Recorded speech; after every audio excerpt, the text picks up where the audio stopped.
একার নয়, হাদি সারা বাংলাদেশের।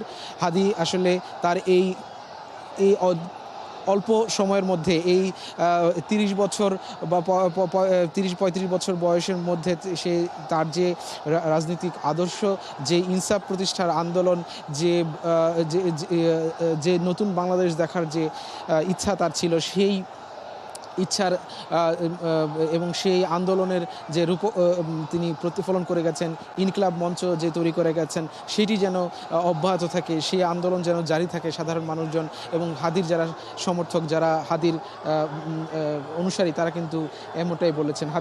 ওসমান হাদি প্রতি শ্রদ্ধা জানাতে মানুষ কিন্তু বিভিন্ন জায়গা থেকে তাদের পেশাগত কাজ রেখে, কেউ রেখে ব্যবসা বাণিজ্য বা দৈনন্দিন কাজ রেখে তারা কিন্তু এইখানে এসে এই জানাজায় শামিল হয়েছেন।